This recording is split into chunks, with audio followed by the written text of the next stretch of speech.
రాత్రి సమయం. శుభం చాలాసేపటి నుంచి కార్ డ్రైవ్ చేస్తూ ఉన్నాడు. అప్పుడే తన మొబైల్ మోగుతుంది. శుభం కాల్ రిసీవ్ చేసుకుంటాడు. ఇప్పుడేమైంది దిశ? ఎప్పుడు ఫోన్ చేసినా ఇదే మాట చెప్తూ ఉంటారు, కాసేపట్లో ఇంటికొచ్చేస్తాను అని. దిశ, రోడ్డు మీద ట్రాఫిక్ చాలా ఎక్కువగా ఉంది, అందుకే ఇంకాస్త టైం పట్టొచ్చు. ఇంతకీ మీరెక్కడున్నారు? నేను ప్రస్తుతం ఖులా రోడ్లో ఉన్నాను. మీరు ఉదయం నుంచి కార్ డ్రైవ్ చేస్తున్నారు. ఒక పని చెయ్యండి, ముందేదైనా హోటల్కి వెళ్ళి తినండి. ఆ మాట చెప్పగానే ఫోన్ కట్ అవుతుంది. అంతలో శుభం దృష్టి ఒక హోటల్ మీద పడుతుంది. శుభం కార్ ఆపి బయటికి దిగి ఇలా అంటాడు. దిశ చెప్పింది నిజమే, నాకు చాలా ఆకలిగా ఉంది. ముందు నేను వెళ్ళి ఏదో ఒకటి తింటాను. శుభం ఆ హోటల్ లోపలికి వెళ్తాడు. ఒక టేబుల్ దగ్గరికి వెళ్లి కూర్చుంటాడు.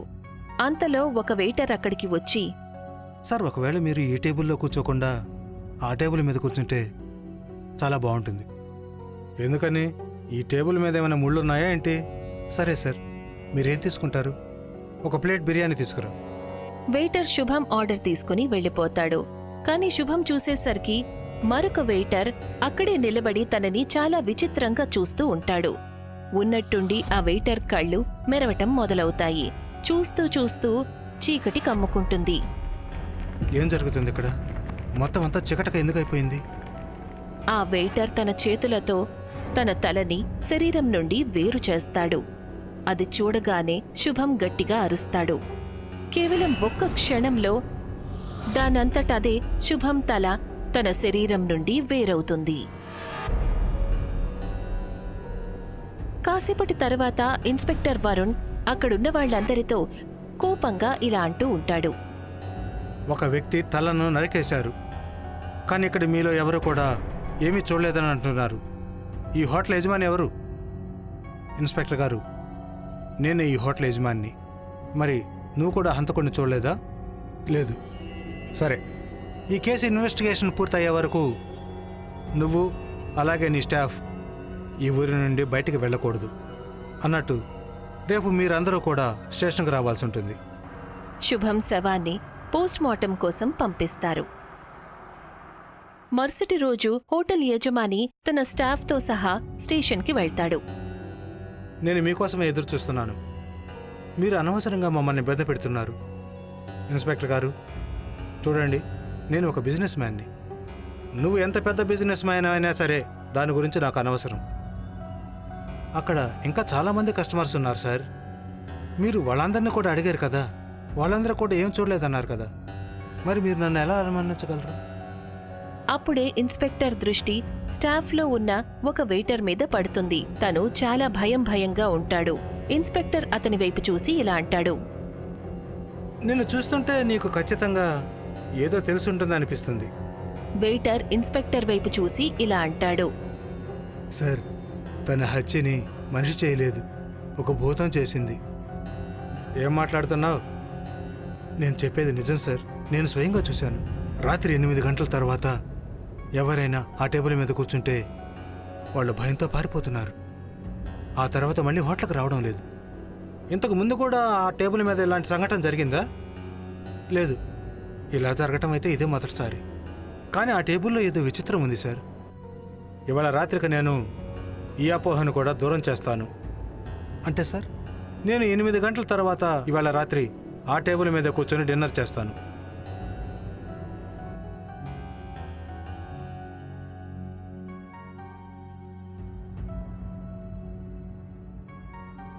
ఇన్స్పెక్టర్ వరుణ్ శుభం ఇంటికి వెళ్తాడు.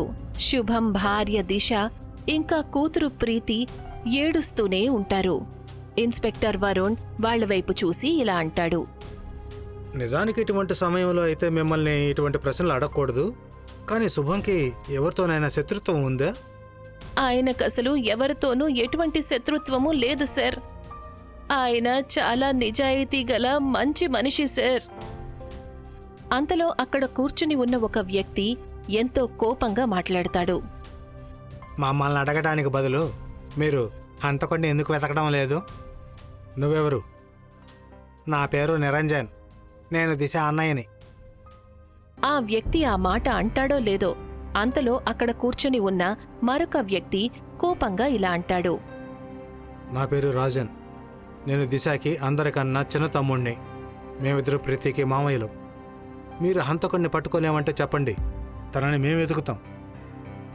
చూడండి, మీరు కూడా మీ పద్ధతిలో హంతకుడిని వెతకండి, కానీ ఆవేశానికి గురై చట్టాన్ని మీ చేతుల్లోకి తీసుకోకండి.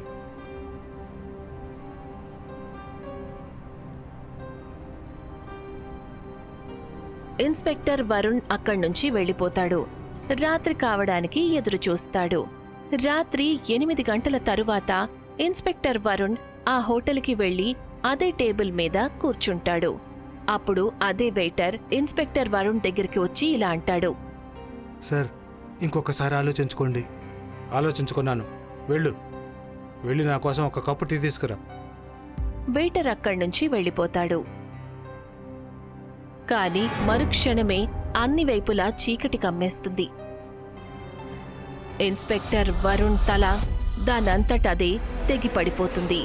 అతను అక్కడికక్కడే చనిపోతాడు. టీవీలో ఆ న్యూస్ చూసి ప్రీతికి కాళ్ళు చేతులు ఆడలేదు.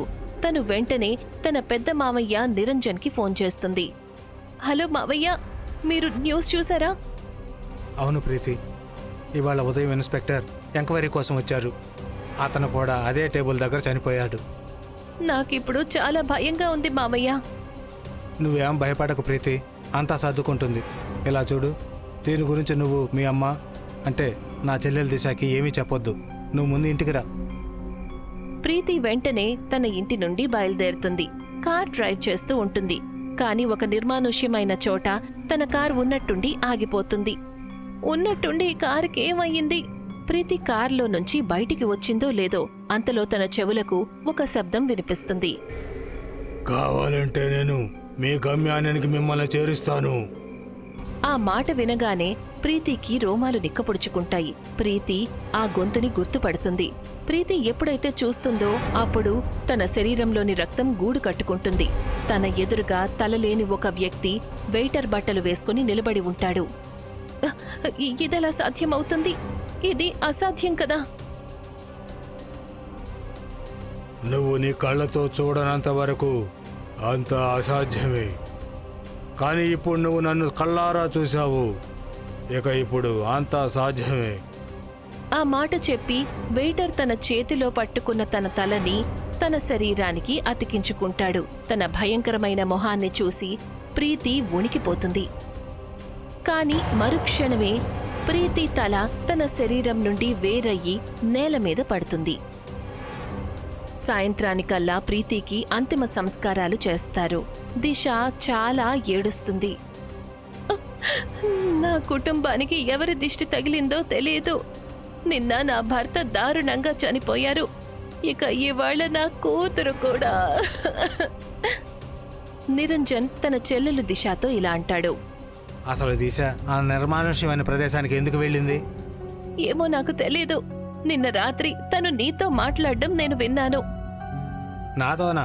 ఏమంటున్నావు? అవును, ఫోన్లో తను మామయ్య మామయ్య అంటూ మాట్లాడింది. కానీ నాకు అసలు ఫోనే రాలేదు. ఆ మాట చెప్పి నిరంజన్ తన తమ్ముడు రాజన్ని బయటికి రమ్మని పిలుస్తాడు. ఏమైంది అన్నయ్య? బావగారి హత్య జరిగినప్పుడు నేను దాన్ని పెద్దగా పట్టించుకోలేదు. కానీ ప్రీతి హత్య కూడా సరిగ్గా అలానే జరిగింది. బావగారి హత్య జరిగినట్లు, పైగా ఆ ఇన్స్పెక్టర్ కూడా. నీకు ఆ వెయిటర్ గుర్తున్నాడు కదా? అదే మన ప్రీతితో తప్పుగా వ్యవహరించాడు కదా? అవును, గుర్తున్నాడు. ఆ వెయిటర్ అదే హోటల్లో పనిచేసేవాడు. ఇప్పుడు నాకంతా గుర్తుకొస్తుంది. బావగారి మరణం అదే టేబుల్ దగ్గర జరిగింది. ఇన్స్పెక్టర్ తల కూడా అదే టేబుల్ దగ్గర తెగిపడింది. పైగా అదే టేబుల్ దగ్గరే కొన్ని నెలల క్రితం మనమిద్దరం ప్రీతితో కలిసి కూర్చున్నాం. నాకు తెలిసి ఈ పనిని ఖచ్చితంగా ఆ వెయిటరే చేసుంటాడు.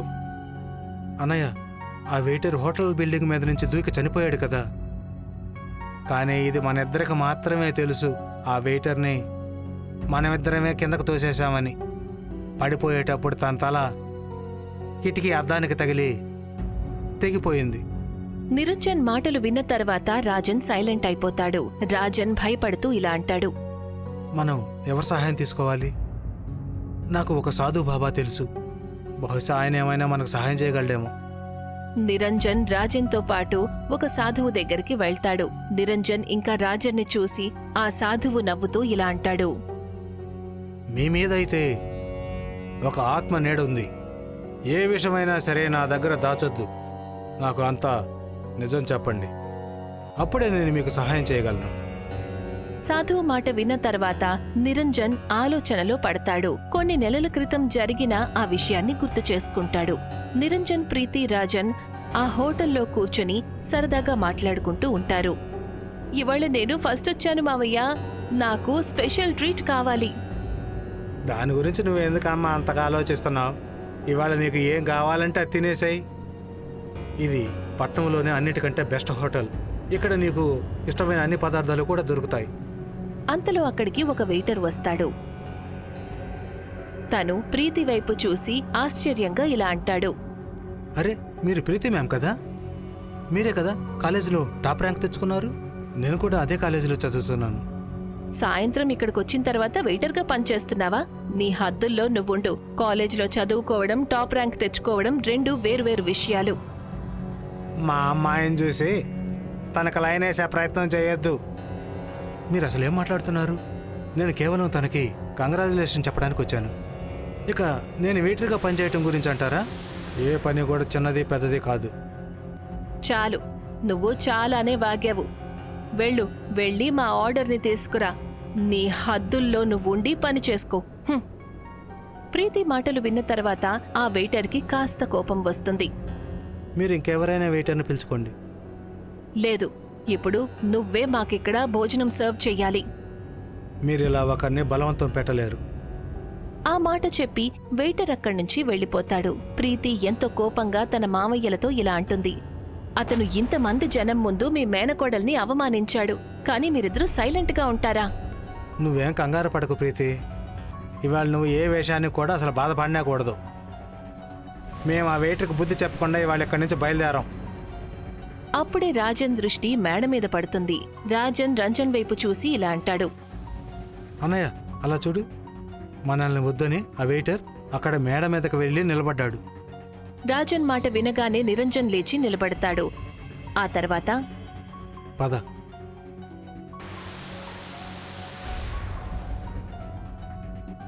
కాసేపట్లోనే నిరంజన్ ఇంకా రాజన్ హోటల్ మేడ మీదకి వెళ్తారు. వెయిటర్ వాళ్ళిద్దరినీ ఉన్నట్టుండి అక్కడ చూసి ఆశ్చర్యపోతాడు.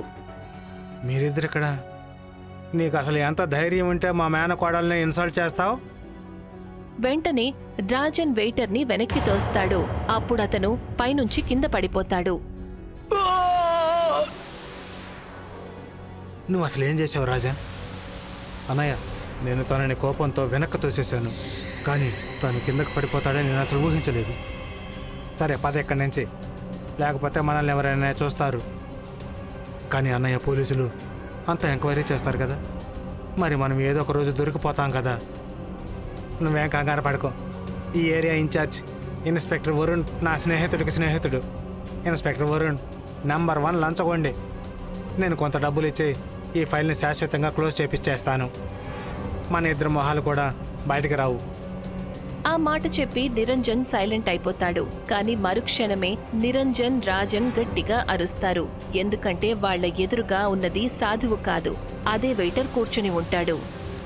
సాధువు మృతావస్థలో నేల మీద పడిపోయి ఉంటాడు. మరుక్షణమే వాళ్ళిద్దరూ హోటల్ మేడ మీద ఉన్నట్టుగా గమనిస్తారు. ఇది ఎలా సాధ్యం అవుతుంది? మేము ఇక్కడికి ఎలా వచ్చాము? మమ్మల్ని క్షమించు. మా వల్ల ఏదైతే జరిగిందో అది పొరపాటున జరిగింది. అంతలో ఆ వెయిటర్ భయంకరమైన గొంతుతో, అబద్ధాలు చెప్పకండి. మీరు తెలియక ఆ పని చేయలేదు. అంతా మీరు కావాలనే ప్లాన్ చేసి మరీ చేశారు. దానివల్ల నా చావు ఒక రహస్యంగా ఉండిపోయింది. అదేవిధంగా మీ ఇద్దరి మరణం కూడా శాశ్వతంగా ఒక రహస్యంగానే మిగిలిపోతుంది. ఉన్నట్టుండి నిరంజన్, రాజన్ హోటల్ మేడ మీద నుంచి ఎగురుతూ కింద పడతారు. కింద పడగానే వాళ్ల తలలు శరీరాల నుంచి వేరవుతాయి. వెయిటర్ నవ్వుతూ అక్కడ్నుంచి మాయమైపోతాడు. బహుశా ఇప్పుడు తన ఆత్మకి విముక్తి లభించినట్టుంది.